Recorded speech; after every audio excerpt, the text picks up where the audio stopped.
الحمد لله نحمده ونستعينه ونستغفره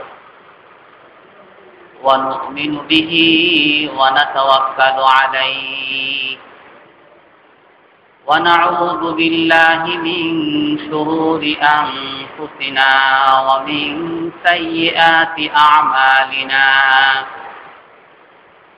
من يهده الله فلا مضل له ومن يضلله فلا هادي له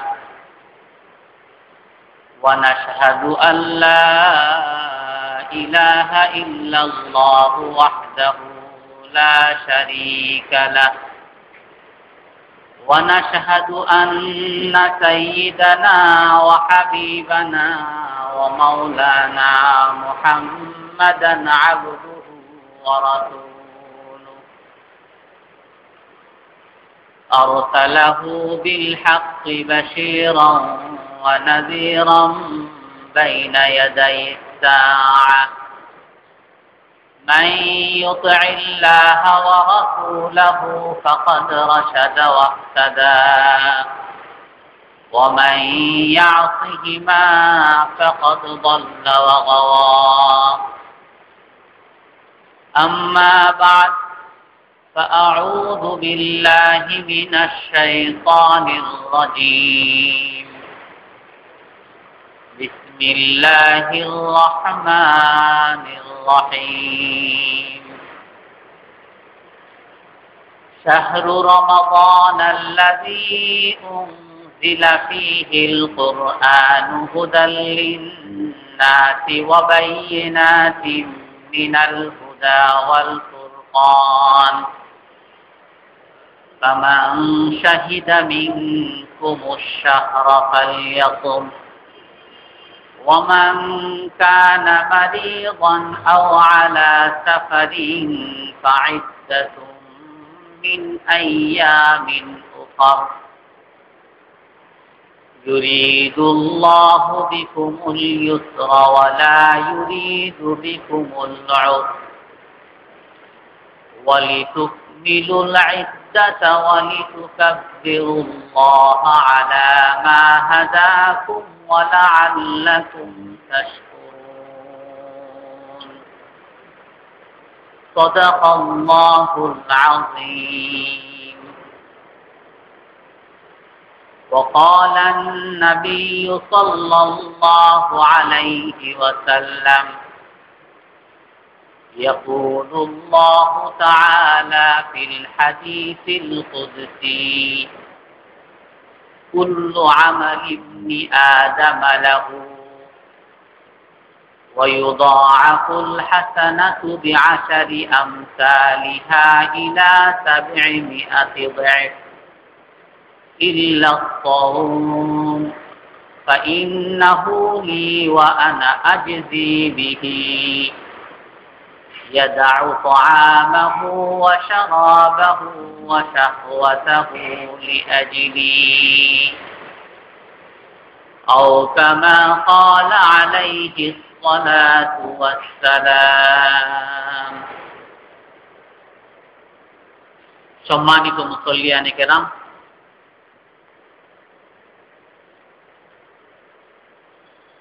হুজুর সাল্লাল্লাহু আলাইহি ওয়াসাল্লাম এক হাদিসের মধ্যে বলেন হুয়া শাহরুন আউয়ালুহু রাহমা ওয়া আওসাতুহু মাগফিরা ওয়া আখিরুহু ইতকুম মিনান নার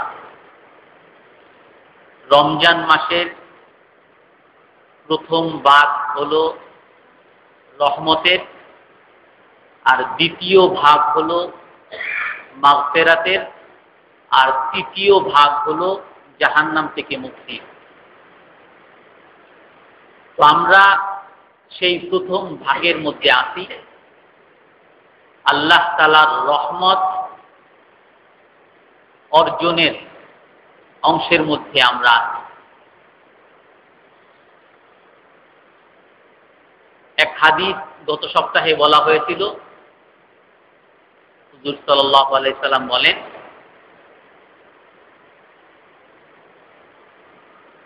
আতাকুম শাহরু রমাদান ইয়ানজিলুর রাহমাহ ওয়া ইয়াহুত্তুল খাতায়া ওয়া ইয়াস্তাজিবুদ দুআ। যে রমজান মাস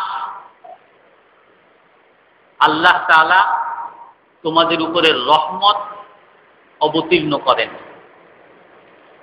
গুনাহ মাফ করেন এবং তোমাদের দোয়াগুলোকে কবুল করেন। ওয়ায়ানজুরু ইলা তানাফুসিকুম ফীহি ফায়ুবাহি বিকুমুল মালায়েকা।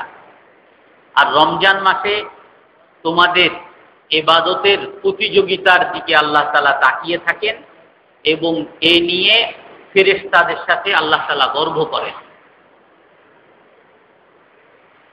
তো আল্লাহ তাআলা রহমত নাযিল করেন। দয়ার মাস, রহমতের মাস এই রমজান। ওই হাদিসেরই শেষ অংশে আছে আশ-শাকিয়্যু মান হুরিমা রাহমাতাল্লাহ। দুর্ভাগ্য হলো, দুর্ভাগা হলো ওই ব্যক্তি যে নাকি এই রমজান মাসে আল্লাহ তাআলার রহমত থেকে বঞ্চিত হলো। যে নাকি আল্লাহ তাআলার রহমত থেকে এই রমজান মাসে বঞ্চিত হলো, তার মতো দুর্ভাগা দুনিয়াতে আর নাই।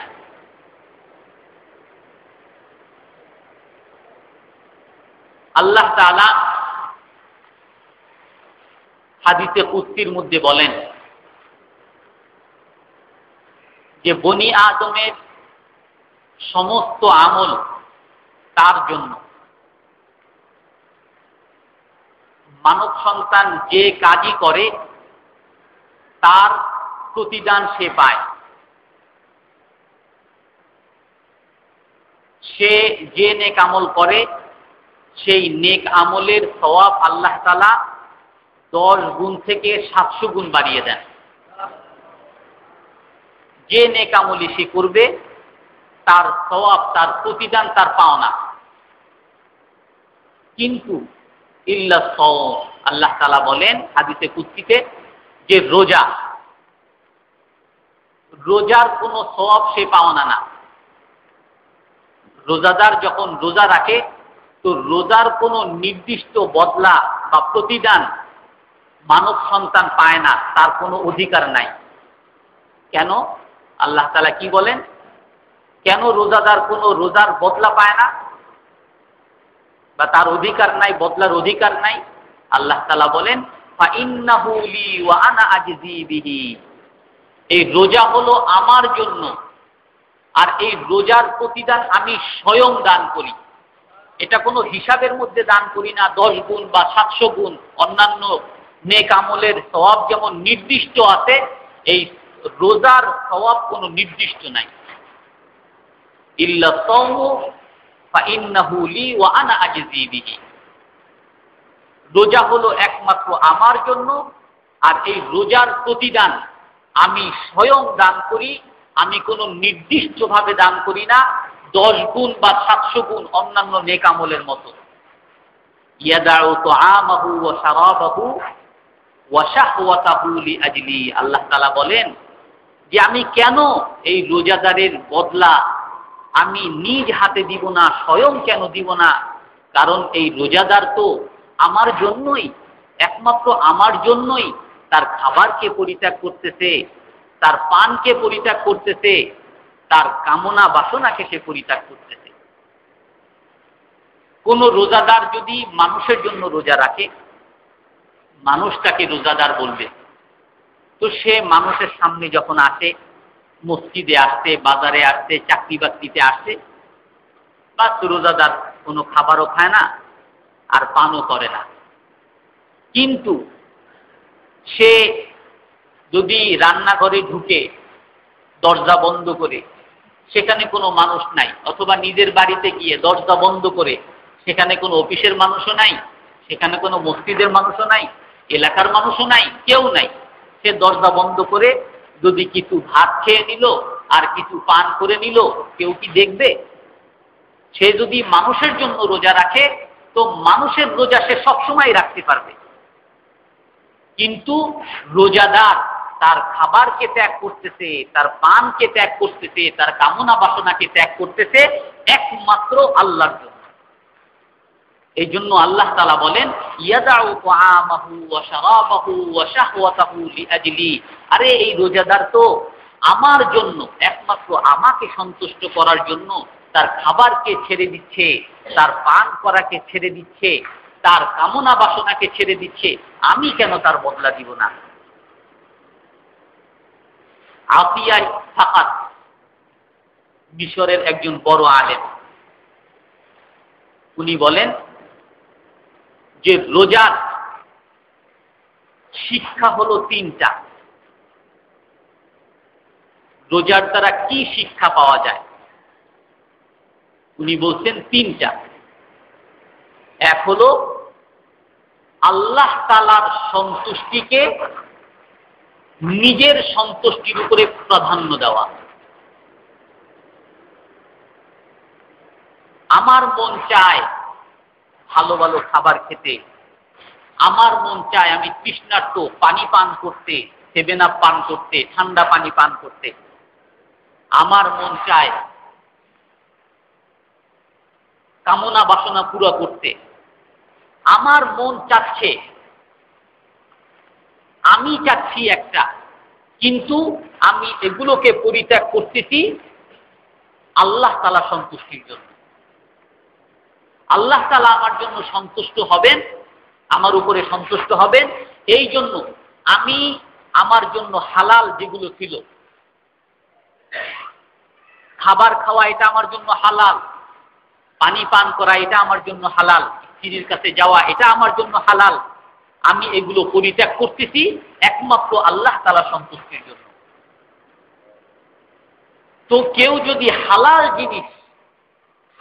জিনিস যেটা আমার জন্য বৈধ, সেই বৈধ জিনিস যদি আল্লাহর জন্য, আল্লাহর সন্তুষ্টির জন্য পরিত্যাগ যদি করতে পারে, তাহলে অবৈধ জিনিস, হারাম খাওয়া, সুদ খাওয়া, ব্যভিচার করা, মানুষের সাথে গালাগালি করা, ঝগড়াঝাটি করা, গীবত করা, হিংসা বিদ্বেষ করা, এগুলো আমার জন্য হালাল, সেগুলো আমি কেন আল্লাহর জন্য পরিত্যাগ করতে পারবো না? তো রোজার শিক্ষাই হলো যে তুমি আল্লাহকে সন্তুষ্ট করো, তোমার মন কি চায় না না চায় এটাকে পরিত্যাগ করো, নিজের মনকে কুরবানি করো, তোমার সত্তাকে তুমি কুরবানি করো আল্লাহর জন্য। আত-তাদহিয়া বিল ওয়ুজুদি শাখসিয়া ওয়া তাকদীমু ইরাদাতিল্লাহ। রোজার শিক্ষা হলো যে তুমি তোমাকে বিলিয়ে দাও আল্লাহর জন্য, তোমার মন চায় বৈধ অবৈধ অনেক কিছু, তোমার মন চায়, কিন্তু তুমি অবৈধ জিনিসও আল্লাহর সন্তুষ্টির জন্য ছেড়ে দিচ্ছ, বৈধ জিনিসও আল্লাহকে সন্তুষ্ট করার জন্য ছেড়ে দিচ্ছ। এইটা হলো শিক্ষা। রোজার দ্বারা মানুষ যাতে এই শিক্ষা লাভ করে যে আল্লাহকে সন্তুষ্ট করার জন্য আমার যদি কোনো কষ্টও হয়, আমার মনের ইচ্ছার বিরুদ্ধেও যদি কিছু হয়, এগুলো আমি করার জন্য প্রস্তুত থাকব। দ্বিতীয় নাম্বার শিক্ষা, রোজা মানুষকে সংযম শিখায়। মানুষের মন চায় সবসময় মুক্ত থাকতে, স্বাধীন থাকতে। মানুষ চায় স্বাধীন থাকতে। দুনিয়ার সবাই, শয়তানের দলবল যা আছে, সবাই দাওয়াত দেয় মুক্ত হওয়ার জন্য, স্বাধীন হওয়ার জন্য। কেন তোমরা আর ঘরে বসে থাকবা? কেন তোমরা আর এই গণ্ডির মধ্যে থাকবা? সারো সব গণ্ডি, সারো সব নিয়ম কানুন, মুক্ত বাতাসে তোমরা ঘোরাফেরা করো।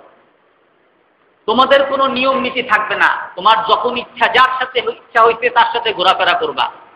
তোমার যা ইচ্ছা, তোমার খেতে ইচ্ছা করতে তাই তুমি খাবা। তোমার যারটা খেতে ইচ্ছা করতে তারটা খাবা। কার আম গাছ আর কার কাঁঠাল গাছ, কার গরু কার ছাগল, এগুলো তোমার দেখার বিষয় নয়। তুমি এখন যুবক, তোমার যা ইচ্ছা তাই তুমি করবা। তোমার যা ইচ্ছা তাকেই তুমি দেখবা, যাকে ইচ্ছা তাকেই তোমার নিজের মনে করে নিবা। এ আরেকজনের মেয়ে হোক, আরেকজনের স্ত্রী হোক, আরেকজনের বোন হোক, তোমার যতজনকে দেখতেছো তার সাথে তুমি ফুর্তি করবা, এটা তোমার মনে চায়, এটাই তোমাকে শিক্ষা দিচ্ছে শয়তানের দলবল, এটাই বলতেছে যে তুমি মুক্ত, তুমি স্বাধীন, তোমার যা ইচ্ছা তাই তুমি করবে, নাচবে, গাইবে, ফুর্তি করবে, যা ইচ্ছা তাই করবে, কোনো গণ্ডি নাই। কিসের তোমার ইসলাম কি বলে দাড়ি রাখতে, কিসের বলে নামাজ পড়তে, মসজিদে গিয়ে বসে থাকবা, দরকার নাই। কি তোমার ইসলাম বলে ঘরের মধ্যে থাকতে, কি বলে বোরকা পড়তে, কি বলে মুখ ঢাকতে, এগুলো কি মুক্ত বাতাসে তুমি ঘোরাফেরা করবা। আর মন চায় এটা স্বাধীনভাবে, কোনো তার নিয়ম নীতি থাকবে না, তার যখন যেটা ইচ্ছা সেটাই সে করবে। এইটা হলো মনের চাহিদা, মনের দাবি হলো মন যা চায় তাই তার করা, এটা হলো মনের দাবি। আর রোজা এসে কি শিক্ষা দেয় যে তোমার মন যা চায় এগুলো সব তুমি ভেঙ্গে চুরমার করো, তুমি একটা গণ্ডির মধ্যে চলে আসো, একটা নিয়ম নীতির মধ্যে চলে আসো, তোমার নিজেকে, তোমার মনকে তুমি নিয়ম নীতি মানা শিখাও, তোমার মনকে তুমি নিয়ম নীতি মানা শিখাও। তোমার মন চায় এখন ওই বিএসপি খেতে আর চাইনিজ খেতে, টাকা নাই ঘুষ খাও, টাকা নাই চাঁদাবাজি করো, টাকা নাই ওইটা করো।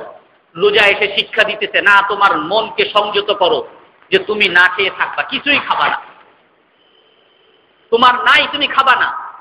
তোমার কেন, সবাই চাইনিজ খাই জন্য তোমারও খাইতে হবে, তোমার তো নাই তুমি কেন খাবা?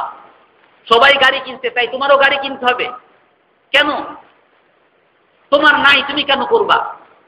সবার স্ত্রী গহনা কিনতে আর আমার স্ত্রী গহনা কিনতে পারে না কেন? ঘুষ খাবো না, তোমার নাই তুমি কেন করবা? মানুষের আজকে মানুষকে দেখানো হয় যে উচ্চাকাঙ্ক্ষা, উচ্চাকাঙ্ক্ষা, যে তোমরা সবাই উচ্চাকাঙ্ক্ষা, উচ্চ আকাঙ্ক্ষা দেখো, আমার এটা সামর্থ্যের মধ্যে হোক অথবা সামর্থ্যের বাইরে হোক। ঘরের মধ্যে চাপ, ঈদ আসছে, স্ত্রীকে এত টাকার শাড়ি দিতে হবে, মেয়েকে এত টাকার জামা দিতে হবে, ছেলেকে এত টাকার জামা দিতে হবে, আত্মীয় স্বজনকে এই দিতে হবে, ঈদের এই আয়োজন। বাজেট কত?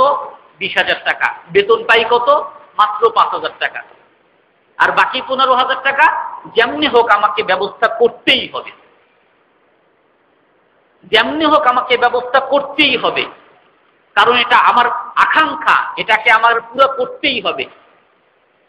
বৈধ উপায় নাই, অবৈধ উপায়ে বকশিস, ঘুষ, হাদিয়া, যত ধরনের নাম দিয়ে আমার ওই 20,000 টাকা আমাকে করতেই হবে। রোজা এসে শিক্ষা দিতেছে কেন 20,000 দরকার নাই, তোমার সামর্থ্য আছে 5,000 টাকা, তুমি 5,000 টাকা পর্যন্তই খাও, আর বাকিটা না খেয়ে থাকো। সারাদিন খাবা না, তোমার টাকা নাই, সারাদিন না খেয়ে থাকো। তোমার টাকা নাই, তোমার 7 আপ খাওয়ার দরকার, সারাদিন না খেয়ে থাকো। রোজা এসে শিক্ষা দিতেছে যে তোমার মনকে তুমি সংযত করো। রোজা এসে শিক্ষা দিতেছে রোজাদার কখনো খারাপ জিনিসের দিকে তাকাতে পারবে না, খারাপ কথা বলতে পারবে না। হাদিসে আছে, যেটা গত সপ্তাহে বলেছি আমি, মাল্লাম ইয়াদা কাওলা যুর ওয়াল আমালা বিহি, যে নাকি অনৈতিক কাজ ছাড়তে পারলো না রোজাদার, কিন্তু অনৈতিক কথা ছাড়তে পারলো না, অনৈতিক কাজ ছাড়তে পারলো না। ফালাইসা লিল্লাহি হাজাতুন ফি আন ইয়াদা তাআমাহু ওয়া শারাবাহু, আল্লাহর কোনো দরকার নাই তার খাবার দাবার পরিত্যাগ করার। তো রোজা এসে শিক্ষা দিতেছে তোমার নিজেকে সংযত করো, তুমি খারাপ জিনিস থেকে বিরত থাকো, খারাপ কথা থেকে বিরত থাকো, খারাপ কাজ থেকে বিরত থাকো। যদি কেউ তোমার সাথে ঝগড়াঝাটি করতে আসে, রোজা এসে কি শিক্ষা দিতেছে? হুজুর সাল্লাল্লাহু আলাইহি ওয়াসাল্লাম বলতেছেন, ফাইন সাবাহু আহাদ আও কাতালাহু, কেউ তোমার সাথে ঝগড়া করতে আসে, কেউ মারামারি করতে আসে, ফালিয়াকুল ইন্নী সাইম, বলে দাও ভাই আমি রোজাদার, আমি তোমার সাথে ঝগড়া করতে পারবো না। তো রোজা এসে শিক্ষা দিতেছে যে তুমি নিজেকে সংযত করো। তোমার সাথে কেউ মারামারি করতে আসছে, তোমার সাথে কেউ খারাপ ব্যবহার করছে, তুমি নিজেকে সংযত করো, না আমি তার সাথে ঝগড়া করতে পারবো না, আমি রোজাদার, আমি ভালো মানুষ, আমি মুত্তাকি মানুষ, আমি মুসলিম, আমি মুসলমান। সে আমার সাথে খারাপ ব্যবহার করতে পারে, সে আমাকে মারতে পারে, সে আমাকে কটুবাক্য বলতে পারে, সে আমাকে গালিগালাজ করতে পারে, কিন্তু আমি তাকে গালিগালাজ করতে পারবো না। রোজা এটা আপনাকে শিক্ষা দিতেছে যে আপনার নিজেকে সংযত করেন, একটা নিয়ম নীতির মধ্যে নিজেকে মানার একটা যোগ্যতা তৈরি করেন। রোজা এসে শিক্ষা দিতেছে আমার নিজেকে কন্ট্রোল করার, মন যা চায় তাই আমি করব না। হাদিসে আছে আদ-দুনিয়া সিজনুল মুমিন ওয়া জান্নাতুল কাফির।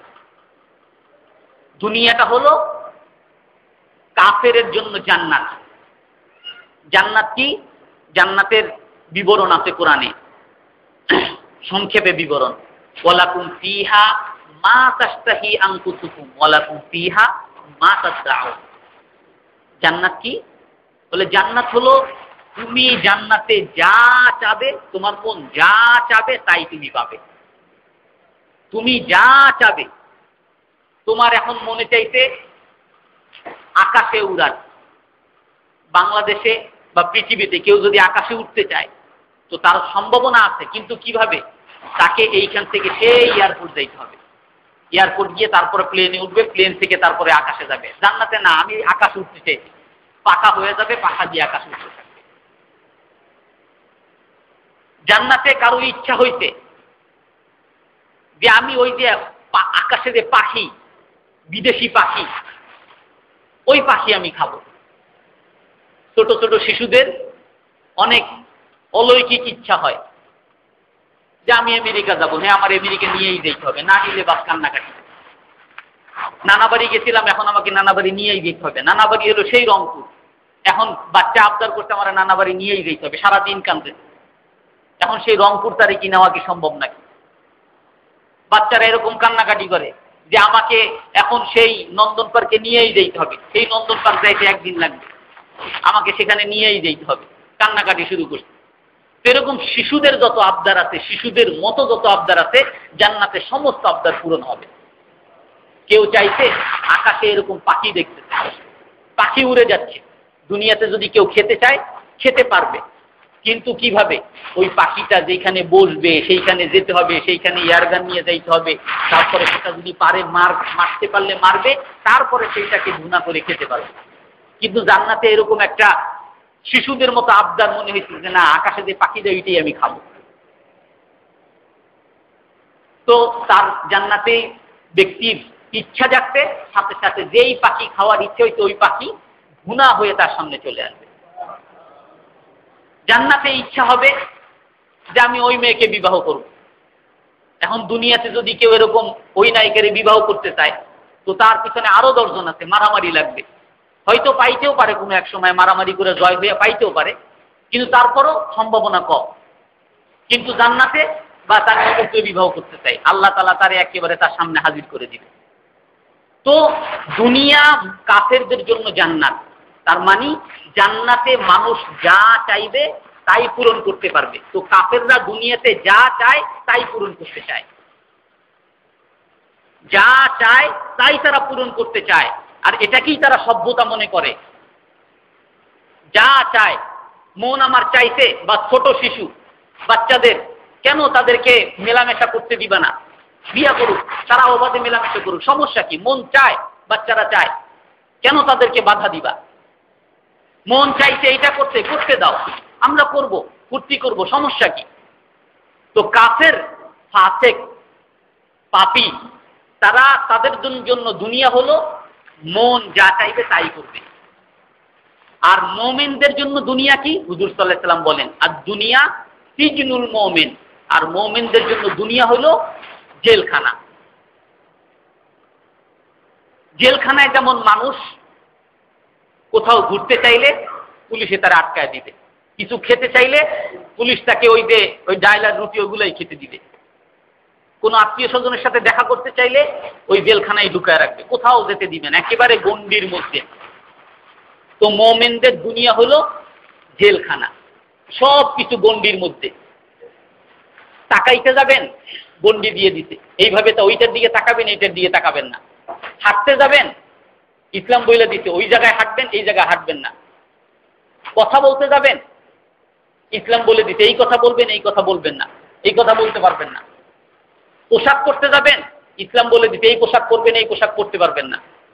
খেতে যাবেন, ইসলাম বলে দিতে এইটা খেতে পারবেন, এইটা খেতে পারবেন না। সব জায়গায় আপনাকে নীতিমালা, সব জায়গায় আবদ্ধ করে রাখছে, জেলখানার মধ্যে রাখছে, কোনো মুক্তি নাই, কোনো স্বাধীনতা নাই। ঘুমাতে যাবেন, এইভাবে ঘুমাবেন, এইভাবে ঘুমাবেন না। চাকরি করতে যাবেন, এই চাকরি করবেন, এইটা করবেন না। এই চাকরিতে এই কাজ করবেন, এই কাজ করবেন না। ব্যবসা করবেন, এই ব্যবসা করবেন, এই ব্যবসা করবেন না। ব্যবসার মধ্যে এই কাজ করবেন, এই কাজ করবেন না। সব কিছুর মধ্যে আপনার কন্ট্রোল করে দিতে, সব কিছুর মধ্যে নীতিমালা করে দিতে। এই নিয়ম নীতির মধ্যে চলতে হবে। সব জায়গায় শুধু বাধা আর বাধা।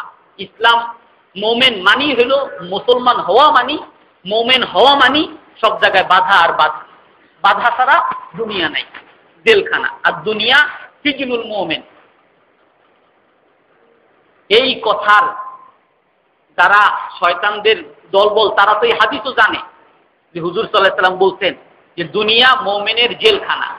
এই জন্যই তারাও গুলি শিখিয়ে দিতে, থাকবো না আর বদ্ধ করে, দেখবো এবার জগৎটাকে। কেন আর বদ্ধ করে আর থাকবো? বদ্ধ করে যদিও একরকম এক ভাব বুঝায়, আরেকজনকে আরেক ভাব বুঝিয়ে দেয়। তো ইসলাম মানি হলো সব কিছুতে গণ্ডি, সব কিছুতে নীতিমালা। ওই নীতিমালার মধ্যে চলা, এই প্রশিক্ষণ এই রোজা দেয়। রোজার অর্থই হলো আপনি এইটা করবেন, এইটা করতে পারবেন না। খাবার আপনার জন্য হালাল, খাবার খেতে পারবেন না। আপনার জন্য পান করা হালাল, পান করতে পারবেন না। আপনার জন্য এই কথা বলতে পারবেন না, এই কাজ করতে পারবেন না, অমুক জায়গায় যেতে পারবেন না। আপনি যদি রোজা রাখতে চান, এই গণ্ডিগুলো আপনাকে মানতে হবে। আর এই গণ্ডিগুলো মেনে যদি আপনি রোজা রাখতে পারেন, তার মানে আপনার মধ্যে এই প্রশিক্ষণ, এই অভ্যাস তৈরি হয়েছে যে একটা নীতিমালার মধ্যে চলা। আর 3 নাম্বার কি? 3 নাম্বার হলো দুঃখ কষ্টের অনুভূতি সৃষ্টি হওয়া। দুঃখ কষ্টের অনুভূতি সৃষ্টি হওয়া এবং এর উপরে ধৈর্য ধারণ করতে পারা। মানুষ একজন, অনেকের বাড়ি, বাংলাদেশেও যদি দেখেন, অনেকের বাড়িতে খাবার নাই, দিনে এক বেলা খায়। এরকম পেপার পত্রিকায় অনেক ফলাও করে আসে, অমুক এলাকায় আইলা বা সিডর হয়েছে, তারা দিনে এক বেলা খায়। সবাই তাদের কাছে ঝাঁপিয়ে পড়ে, দিনে এক বেলা খায়। এটাই হলো দুঃখের একটা আলামত। বা তাদের খাবার নাই, তারা এটা করতে পারে না। দুঃখ কষ্ট। রোজা আপনাকে শিক্ষা দেয় যে তোমার আছে, তোমার পোলাও আছে, গোশত আছে, ফ্রিজ ভর্তি মাছ আছে, ফ্রিজ ভর্তি মুরগি আছে, কিন্তু তারপরও তুমি খাবে না। তারপরও তুমি খাবে না। দুঃখের কি জ্বালা সেইটা, ক্ষুধার কি জ্বালা এটা তুমি বুঝো। তাহলে বুঝবা যাদের নাই, যারা না খেয়ে থাকে, তারা কিরকম কষ্টের মধ্যে থাকে। তুমি নিজে আগে ক্ষুধার জ্বালা বুঝো, তাহলে তুমি যারা ক্ষুধার্ত তাদের জ্বালাটা তুমিও বুঝতে পারবা। কিছুদিন আগে একজনের একটা কথা শুনলাম যে সুইডেনের যোগাযোগ মন্ত্রী, তার নাকি একদিন গাড়ি খারাপ হয়েছে। তো গাড়ি খারাপ হওয়ার পরে সে হয়তো কোনো ট্যাক্সি বা কোনো প্রাইভেট কিছু একটা নিয়ে বা অন্য কোনো গাড়ি নিয়ে যেতে পারত, তো সে যায় নাই। সে যে নর্মাল, যে সাধারণ যে বাস আছে, অপরিচিত হিসাবে ওই বাসে উঠছে। আর তার অফিসের কাছে সেই বাস থেকে নামছে। তারপরে তার অফিসে, তার মন্ত্রণালয় যখন গেছে, তখন সাংবাদিকরা তাকে দেখছে, তার আগে কেউ দেখে নাই। এখন তাকে জিজ্ঞাসা করতেছে, কি ব্যাপার, আপনি কি এতই ফকির হয়ে গেছেন যে একটা ট্যাক্সি নিয়ে আসতে পারেন না? উনি বলতেছেন যে আমি আসলে যোগাযোগ মন্ত্রী, আমি আমার জনগণের জন্য সব কিছু করার চেষ্টা করি, কিন্তু আমার জনগণ আসলেই কি সেই সেবাগুলো আমি যেগুলো করতে চাই সেই সেবাগুলো পায় কি পায় না, এইগুলো দেখার জন্য আমি একটা সাধারণ বাসে উঠছি। সেটার মধ্যে দেখলাম বাসের সেবা কিরকম, সেখানে ড্রাইভার হেল্পার তাদের সেবা কিরকম, আমি সেগুলো দেখার জন্যই আমি নিজে সেই বাসে উঠছি।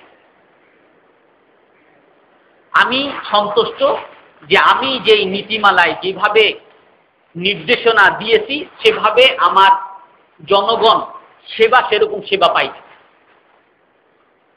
তো এটা সে ওই মানুষের জ্বালা নিজে বুঝার জন্য সেই গাড়িতে উঠছে। আমাদেরও অনেকে মানুষের জ্বালা বুঝার জন্য, মানুষ দ্রব্যমূল্যের ঊর্ধ্বগতির কষ্টে মানুষ জর্জরিত, তো সেই জ্বালা বুঝার জন্য যারা নাকি নিয়ন্ত্রণে আছে তারাও যায় দেখে, কিন্তু তারা যায় যতক্ষণ ক্যামেরা থাকে।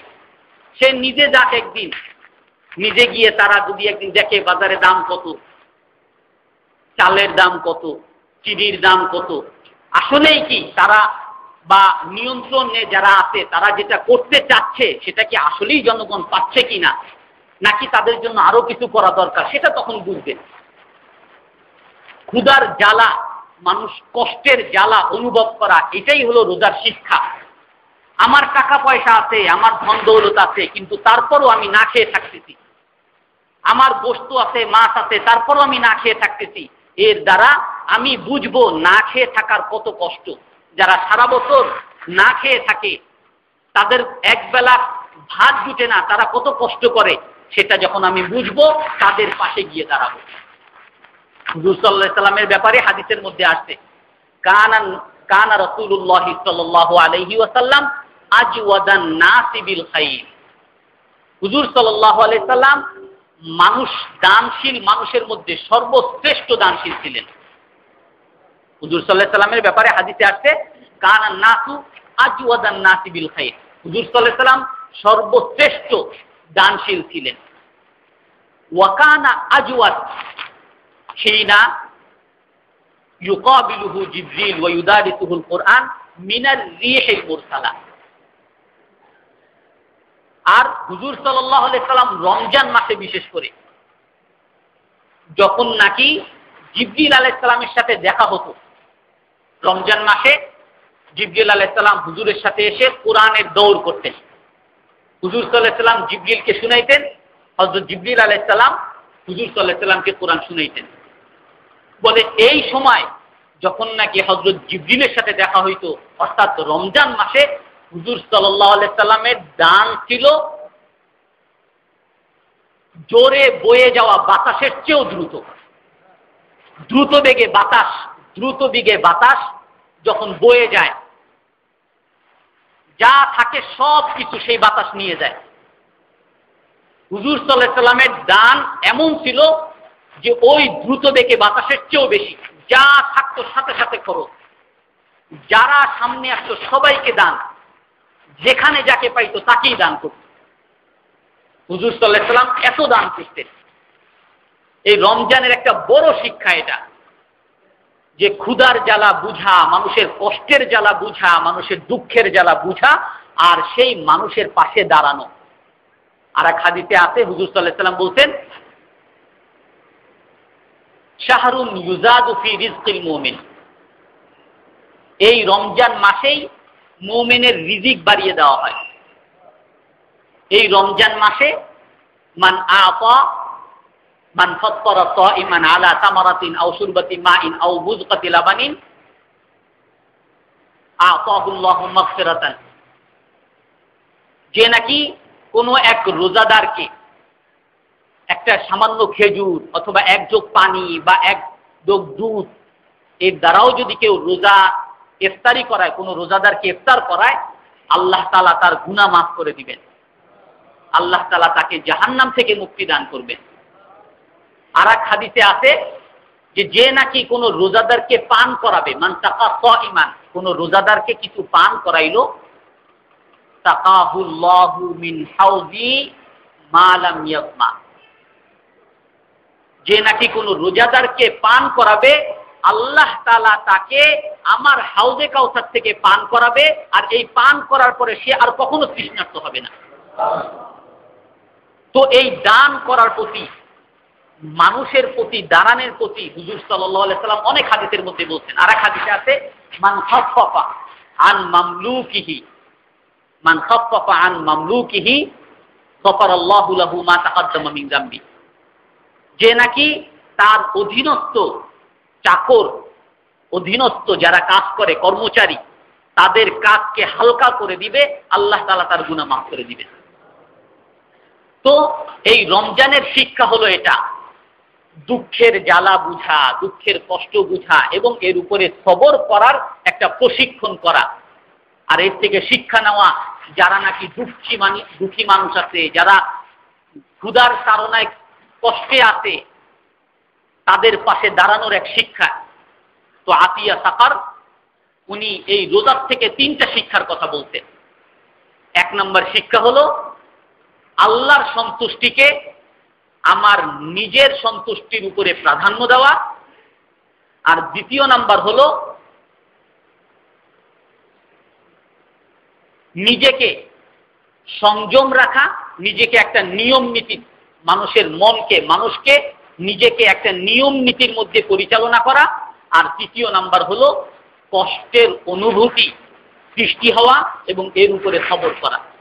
যেমন আর এক হাদিসের মধ্যে হুজুর সাল্লাল্লাহু আলাইহি ওয়াসাল্লাম বলতেন, ওয়াহুয়া শাহরুস সাবরি ওয়াল মুওয়াসাত ওয়াস সাবরু সাওয়াবুহুল জান্নাহ। এই রমজান মাস হলো সবরের মাস, আর সবরের বদলা হলো জান্নাত। তো এই রমজানের রোজা আমি রাখতে পারলাম কি না, রমজানের রোজা আমার ঠিক মতো আদায় হইল কি না, আল্লাহ তাআলা আমাকে সেই তৌফিক দিল কি না, এটা আমি কখন বুঝবো? যখন নাকি দেখবো যে আমার মধ্যে এই 3 শিক্ষা, যেটা নাকি এই 3 শিক্ষাকে যদি আপনি লাআল্লাকুম তাত্তাকুনের মধ্যে আনেন, তাও হবে যে তাকওয়া, সংক্ষেপে তাকওয়া আমার আসলো কিনা। তখনই আমি বুঝতে পারবো যে আমার রোজাটা আসলে মাকবুল হয়েছে। আল্লাহ তাআলা কোরআনের মধ্যে বলেন, আমি যেই আয়াতটা পড়ছি, ওয়ালিতুকাব্বিরুল্লাহা আলা মা হাদাকুম ওয়া লাআল্লাকুম তাশকুরুন। যদি আল্লাহ তাআলা তোমাকে সঠিকভাবে রোজা রাখার তৌফিক দিয়ে থাকে, তাহলে এর উপরে আল্লাহ তাআলার শুকরিয়া আদায় করো। আমি সঠিকভাবে রোজা রাখতে পারতেছি, আমি চেষ্টা করতেছি। মানুষ চেষ্টা করলেই যে সব পারবে তা না, এই চেষ্টার সাথে সাথে আল্লাহ তাআলার সহযোগিতা লাগবে। আল্লাহ তাআলার কাছে দোয়া করতে হবে, হে আল্লাহ, আমাকে রোজা রাখার মতো, রোজার হকের মতো রোজা রাখার তৌফিক দান করো। আমি যদি সেরকম রোজা রাখতে পারি যেরকম আল্লাহ তাআলা বলতেন, তাহলে লাআল্লাকুম তাশকুরুন, তাহলে আল্লাহ তাআলা শুকরিয়া আদায় করো। হুজুর সাল্লাল্লাহু আলাইহি ওয়াসাল্লাম এক হাদিসের মধ্যে বলেন, লিসাইমি ফারহাতান, রোজাদারের জন্য 2টা খুশি। এক খুশি হলো ফারহাতুন ইনদা ফিতরিহি ওয়া ফারহাতুন ইনদা লিকাই রাব্বিহি। যখন নাকি সে ইফতার করে, সারাদিন কষ্ট করতে, সারাদিন না খেয়ে আছে, ইফতার করতেছে, তখন তার খুব খুশি লাগে যে কষ্ট চলে যাচ্ছে, না খাওয়ার কষ্ট, ক্ষুধার কষ্ট, তৃষ্ণার কষ্ট চলে যাচ্ছে, খুশি লাগে। আর আরেকটা খুশি সে হবে, আরেকবার খুশি সে হবে, সেটা কখন? ইনদা লিকাই রাব্বিহি, যখন নাকি সে আল্লাহর সামনে যাবে আর আল্লাহ তাআলা তাকে নিজ হাতে স্বয়ং যে বদলা যেগুলো দিবে, এইগুলো যখন সেই রোজাদার দেখবে, সে খুশি হয়ে যাবে। হুজুর সাল্লাল্লাহু আলাইহি ওয়াসাল্লাম বলেন, লিসাইমি ফারহাতান, রোজাদারের 2টা খুশি, 2বার খুশি। একবার খুশি হলো যখন সে ইফতার করে, আর একবার খুশি হবে যখন নাকি সে আল্লাহর সামনে যাবে আর আল্লাহ তাকে যে বদলাগুলো দিবে সেইগুলো যখন সে দেখবে। কুল বিফদলিল্লাহি ওয়া বিরহমাতিহি ফাবিযালিকা ফালইফরাহু। আল্লাহ তাআলা কোরআনের এক জায়গায় বলেন যে আল্লাহ তাআলার ফজল এগুলো, আল্লাহ তাআলার রহমত এগুলো, যে তোমাকে ভালো করে রোজা রাখার তৌফিক দিতেছেন, তোমাকে ইবাদত করার তৌফিক দিতেছেন, তোমাকে কোরআন পড়ার তৌফিক দিতেছেন। অতএব তুমি অবশ্যই ফালইফরাহু, খুশি হও, খুশি হও, খুশি হও। নিজে শুকরিয়া আদায় করো যে আল্লাহ আমাকে সেই রোজা রাখার মতো রোজার তৌফিক আল্লাহ তাআলা আমাকে দিয়েছেন। তো আল্লাহ তাআলা আমাদের সবাইকে রোজার মতো রোজা রাখার তৌফিক দান করেন। যারা সুন্নত পড়ে নেই, সুন্নত পড়ে নি।